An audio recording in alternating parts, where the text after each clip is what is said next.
দিগন্ত জোড়া সবুজে মাখা শান্ত এক গ্রাম, চারপাশে শুধু শশার জমি। বাতাসে ভেসে আসে কাঁচা শশার তাজা ঘ্রাণ, মাটির গাছ হয়ে ঘামে ভেজা কৃষকের পায়ের শব্দ। এবারের রমজানে ব্রাহ্মণবাড়িয়ার কসবা যেন সত্যি সবুজ স্বপ্ন হয়ে উঠেছে।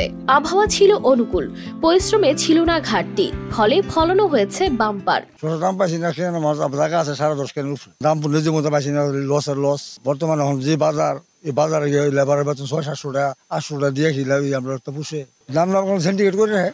বাজার তো 50-60 টাকা বেছে। তবে ভালো ফলন হলেও সেই স্বপ্নে ফাটল ধরেছে, কারণ মাঠের শশা বাজারে গিয়েই যেন হারিয়ে ফেলছে তার মূল্য।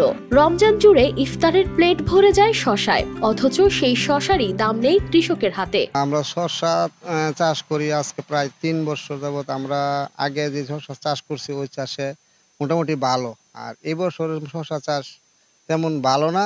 তবে এবার প্রথম রমজানে একটু ভালোই দাম পাইতাম, এখন সেই দামটা নাই।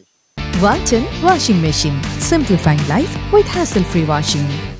কৃষকরা বলছেন শশার চাহিদা আছে ঠিকই, কিন্তু সিন্ডিকেট করে দাম কম রাখা হচ্ছে। মাঠে যেসব শশা তারা বিক্রি করছেন 20 থেকে 25 টাকা কেজি দরে, তা শহরের বাজারে এসে হয়ে যাচ্ছে 70 থেকে 80 টাকা। মাঝখানে 3 দফা হাত বদল, প্রথমে স্থানীয় ব্যবসায়ী, তারপর পাইকার, শেষে খুচরা বিক্রেতা।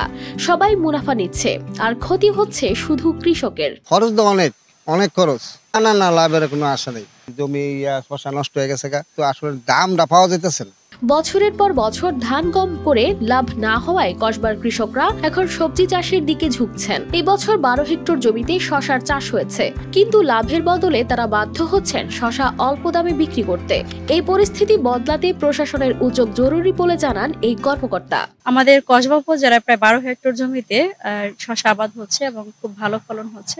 তবে কৃষকরা যেটি অভিযোগ করছে যে ন্যায্য দাম পাচ্ছে না, এটি ঠিক। অনেক ক্ষেত্রে আমরা আমাদের কৃষকদের যে উৎপাদন খরচ পুষিয়ে নিয়ে এই যে তাদের যখন বাজার মূল্য পায়, সেটি কিন্তু আসলে অনেক কম হয়ে থাকে। তো এই ব্যাপারে আমাদের যথেষ্ট উদ্যোগ রয়েছে এবং আমরা চেষ্টা করি যে আমাদের কৃষকরা ন্যায্য দাম পেয়ে থাকুক, এবং এই ন্যায্য দাম পাওয়ার ক্ষেত্রে সকলের সহযোগিতা একান্তভাবে কাম্য।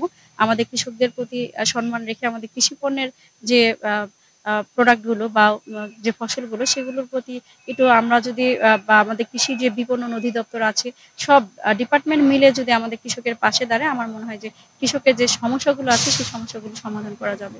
এই শশার গল্প তাই শুধু চাষের নয়, এটি রোজার সময়কার এক মিষ্টি সবজির তেতো বাস্তবতা, যেখানে ঘামের দাম ঠিকমতো না মিললে চোখের জল আসে কৃষকের।